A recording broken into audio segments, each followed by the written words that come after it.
श्री गणेशाय नमः। नमस्कार दोस्तों ये राशिफल चंद्र राशि पर आधारित है।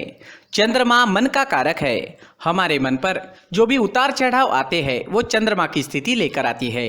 इस वजह से चंद्रमा की पोजीशन हमारे रोज के जीवन को बहुत ज्यादा प्रभावित करती है और उसके अकॉर्डिंग हमारा दिन अच्छा या बुरा जाता है। तो आइए जानते हैं इस दिन चंद्रमा आपके लिए किस तरह के परिणाम ला रहे हैं।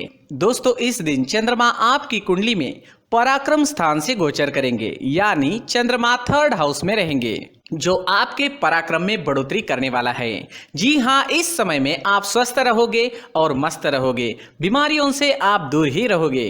इस समय में आपकी शरीर की ऊर्जा भी बहुत ज्यादा रहेगी और आपकी काम करने की गति भी बढ़ेगी। इस समय में उन लोगों को सबसे ज्यादा फायदा होने वाला है जो अपना व्यापार छोटी छोटी यात्राओं से करते हैं, यानी उन्हें व्यापार करने के लिए छोटी छोटी यात्राएं करनी पड़ती है। इस समय में यात्राएं होने के योग बन रहे हैं। खास करके छोटी यात्राएं आपको लाभकारी सिद्ध होगी। दोस्तों इस दिन भाग्य का साथ भी आपको जरूर मिलेगा। जी हाँ, भाग्य इस समय में आपके साथ रहेगा। चंद्रमा इस दिन 9वें भाव को देख रहे हैं। चंद्रमा की 9वें भाव पर दृष्टि होने से दिन आपके लिए भाग्यशाली रहने वाला है, लेकिन चंद्रमा पराक्रम क्षेत्र में गोचर कर रहे हैं। उस वजह से आपको लगन से काम करना पड़ेगा और मेहनत भी काफी करनी पड़ सकती है।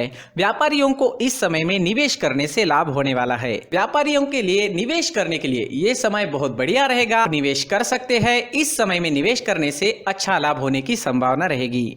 इस समय में आप धार्मिक वृत्ति के नजर आओगे। धर्म कर्म के काम में आपकी रुचि बढ़ेगी। आपके घर में भी कोई धार्मिक कार्य संपन्न होने की संभावना है। अगर आप विदेश जाना चाहते हैं, विदेश जाने का सोच रहे हैं, तो ये समय आपके लिए शुभ रहेगा। विदेश जाने की प्लानिंग इस समय में आप कर पाओगे। इस समय में अगर आपके छोटे भाई बहन हैं तो उनके साथ आपके रिश्ते और अच्छे बनेंगे। जी हाँ, उनके साथ कोई अनबन थी तो वो तो पूरी तरह से समाप्त हो जाएगी और आपके रिश्ते और अच्छे बनेंगे। एक दूसरे के प्रति प्यार बढ़ेगा। भाई बहन एक दूसरे को सपोर्ट करते हुए नजर आएंगे। एक दूसरे के प्रति प्यार बढ़ेगा। अगर कोई पुरानी अनबन थी तो वो समाप्त हो जाएगी। अगर स्टूडेंट्स की बात करते हैं, विद्यार्थियों की बात करते हैं, तो इस समय में स्टूडेंट्स को इस दिन खास ध्यान रखना होगा। इस समय में आप भाग्य के भरोसे बिल्कुल भी ना बैठे। जी हाँ, भाग्य के भरोसे बैठने से कुछ नहीं मिलने वाला।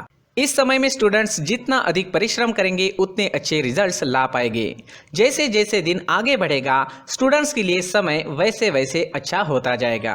स्टूडेंट्स को इस समय में कोई बड़ा परिवर्तन नहीं करना चाहिए। जिस तरह से सारी चीजें चल रही है उसी तरह से चले तो ज्यादा अच्छा रहेगा। अगर पर्सनल लाइफ की बात करते हैं, लव लाइफ की बात करते हैं, तो ये समय लव लाइफ के लिए भी बेहतरीन है। घूमने फिरने के लिए, लाइफ को एंजॉय करने के लिए समय का अच्छा उपयोग करें। इस समय में नए रिश्ते बन सकते हैं और पहले से बने हुए रिश्ते और मजबूत बनेंगे। जो लोग अविवाहित हैं उन्हें भी अच्छे रिश्ते आने की इस समय में संभावना रहेगी। समय का अच्छा उपयोग जरूर करें। इस दिन हरे रंग का इस्तेमाल करना आपके लिए अच्छा रहेगा और 5 अंक इस दिन आपके लिए लकी साबित हो सकता है। दोस्तों ये राशिफल चंद्र राशि पर आधारित है, लेकिन कभी कभी हमारी पर्सनल कुंडली में बाकी ग्रहों की पोजीशन कुछ इस तरह की होती है कि आपके राशिफल परिणाम में बदलाव दिख सकता है। इसलिए राशिफल को एक मार्गदर्शन के तौर पर लिया जाए तो ज्यादा अच्छा रहेगा। दोस्तों सभी राशि के लोगों के लिए जीवन में आगे बढ़ने के लिए कुछ जरूरी बातें वीडियो में आगे बताई गई है, तो वीडियो आगे जरूर देखें। नमस्कार दोस्तों, व्यक्ति को अपने जीवन में सफल होने के लिए मेहनत के साथ साथ भाग्य का साथ होना भी बहुत ही आवश्यक होता है। अगर व्यक्ति का भाग्य उसका साथ देता है तो कम मेहनत में ही अधिक सफलता प्राप्त होती है, परंतु कई बार ऐसा देखा गया है कि व्यक्ति के जीवन में कई ऐसी घटनाएं घटित होती है जिसकी वजह से उसको बहुत सारी परेशानियों का सामना करना पड़ता है और इस स्थिति में व्यक्ति को बिल्कुल भी समझ नहीं आता कि ऐसा क्यों हो रहा है। दरअसल आपके घर में ही कुछ ऐसी चीजें होती है जो हमारे भाग्य को प्रभावित करती है, हमारे जीवन को प्रभावित करती है और उन चीजों के आसपास होते हुए भी हमें वो चीजें नजर नहीं आती। वह चीजें हमारे चारों तरफ एक अजीब सा घेरा बनाकर रखती है, परंतु हम उसको नहीं देख पाते। इन चीज़ों से हमारे घर में और हमारे जीवन में नकारात्मकता फैलती है, जिसकी वजह से हमें नुकसान उठाना पड़ता है, जिसकी वजह से हमें भारी नुकसान उठाना पड़ता है। हम पूरी तरह से कंगाल हो सकते हैं। अगर आप कहीं बाहर से आते हैं और अपने जूते चप्पल इधर उधर कहीं भी उतार देते हैं तो ये अशुभ होता है, क्योंकि इधर उधर जूते चप्पल उतारने की आदत की वजह से आपको अपने जीवन में आगे बढ़ने में रुकावटें उत्पन्न होती है। इससे उन्नति में बाधा आती है।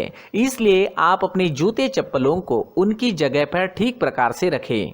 दोस्तों, काफ़ी लोगों को इस तरह की आदत होती है, कहीं से भी बाहर से आते हैं, कहीं भी जूते चप्पल फेंक देते हैं, कहीं पर भी उतार देते हैं।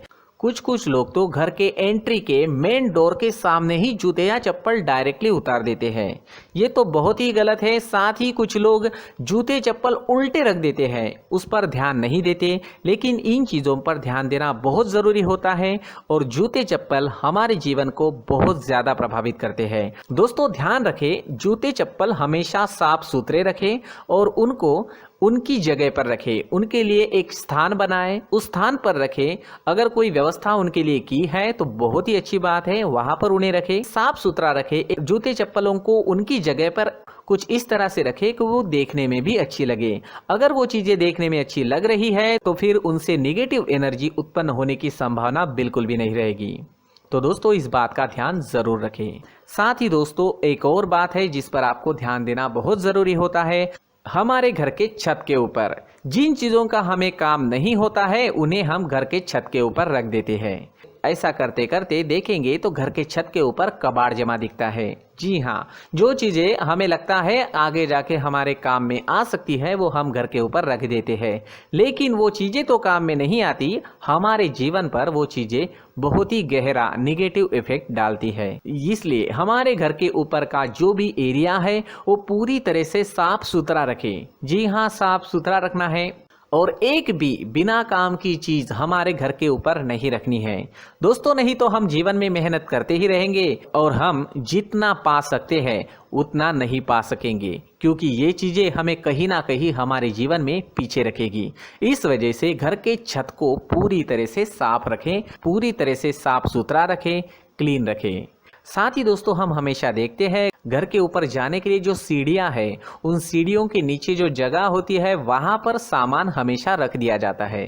वो जगह ही ऐसी है कि सामान को खींच ही लेती है। वहां पर आपको कुछ ना कुछ सामान मिलेगा ही। जिन लोगों को पता नहीं है उनके घर आपको सामान मिलेगा ही, लेकिन जिन्हें पता है वो लोग हमेशा सीढ़ियों के नीचे की जगह साफ सुथरी रखते हैं और एक भी चीज वहां पर आपको नहीं मिलेगी। क्योंकि अगर हम सीढ़ियों के नीचे सामान रखते हैं तो हमारी उन्नति होना बहुत ही मुश्किल है। जी हाँ, सीढ़ियों के नीचे कूड़ा कचरा कबाड़ अगर हम जमा करके रखते हैं, कोई भी सामान रख देते हैं, तो उस वजह से माँ लक्ष्मी हम पर प्रसन्न नहीं होती। माँ लक्ष्मी हमारे घर में आने की संभावना बहुत ज़्यादा कम हो जाती है। तो दोस्तों, इन चीज़ों पर ध्यान रखें। हमारे घर की जो सीढ़ियाँ होती है उनकी नीचे की जगह हमेशा साफ सुथरी रखें, क्लीन रखें।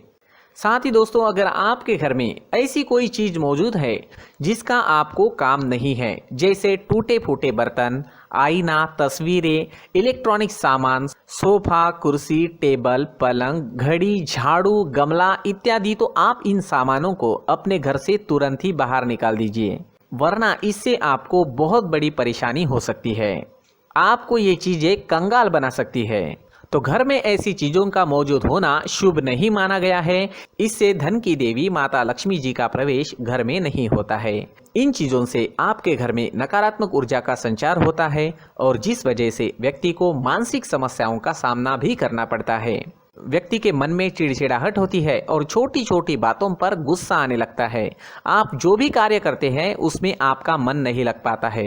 इस व्यक्ति का जीवन घर में मौजूद इन चीज़ों की वजह से अंधकार में डूबने लगता है। इसलिए आपको घर में बिना काम की चीज़ें, कूड़ा कचरा नहीं रखना है। दोस्तों, एक और ख़ास बात है, हमारे घर में मकड़ी का अगर जाला है तो वो बिल्कुल भी शुभ नहीं है। जी हाँ, वो अशुभ माना जाता है। घर में मकड़ी का जाला होना अशुभ है। इससे आपके अच्छे दिन भी बुरे दिनों में बदल सकते हैं, क्योंकि मकड़ी अपना जाल शिकार को फंसाने के लिए बनाती है। और अगर आपके घर में मकड़ी का जाला है तो इससे घर में नकारात्मक ऊर्जा का प्रभाव अधिक बनता है और वास्तुशास्त्र के अनुसार इससे सकारात्मक ऊर्जा का नाश होना शुरू हो जाता है और घर में नकारात्मक ऊर्जा बहुत ज़्यादा बढ़ जाती है। इसलिए आप अपने घर को हमेशा साफ सुथरा रखें। कम से कम 1 महीने में अपने घर के हर कोने की साफ सफाई जरूर करें। दोस्तों, मुख्य द्वार भी हमेशा साफ सुथरा रखें। मुख्य द्वार को हमेशा सजाया जाता है क्योंकि मुख्य द्वार से ही हमारे घर में लक्ष्मी का प्रवेश होता है। तो मुख्य द्वार को साफ सुथरा रखें और सजा कर रखें तो बहुत अच्छा रहेगा। इससे मानसिक रोग और घर की परेशानियां दूर हो जाएगी, धन की कोई कमी नहीं रहेगी और इसके साथ साथ आय के नए स्रोत भी खुलने लगेंगे। इसी के साथ और कुछ चीज़ें हैं, जैसे टूटी फूटी जो भगवान की मूर्तियां होती है वो हमारे घर में नहीं रखनी चाहिए। साथ ही जो भगवान के पुराने फोटो है जो जमा करके रखे हुए होते हैं, तो दोस्तों वो चीज़ें नहीं रखनी चाहिए। जो भगवान के फोटो या भगवान की मूर्तियाँ जो घर के मंदिर में हैं बस वहाँ तक सीमित है। अगर आपके घर के शोकेस में भी वो मूर्तियाँ रखी है, कुछ फोटो रखे थे, उन्हें भी साफ करते रहना चाहिए। जिन चीज़ों को हम मेंटेन नहीं कर पाते, साफ नहीं रख पाते, उन चीज़ों को घर से हटा देना ही आपके लिए अच्छा रहेगा। साथ ही दोस्तों कुछ तस्वीरें हैं, जैसे डूबते नाव की तस्वीर या फिर झगड़े की तस्वीर या फिर कुछ ऐसी तस्वीरें होती है जो देखते ही हमें समझ में आ जाता है कि ये तस्वीर निगेटिविटी दर्शा रही है। इस तरह की तस्वीर भी आपको आपके घर में नहीं रखनी है। जी हाँ, इस तरह की तस्वीर लगाने से भी हमारे जीवन में उसी तरह की घटनाएं घटित होना शुरू हो जाता है। हर एक चीज़ हमारे घर की हम पर प्रभाव डाल रही है। इस तरह के बदलाव आप आपके घर में ज़रूर करें। धन्यवाद।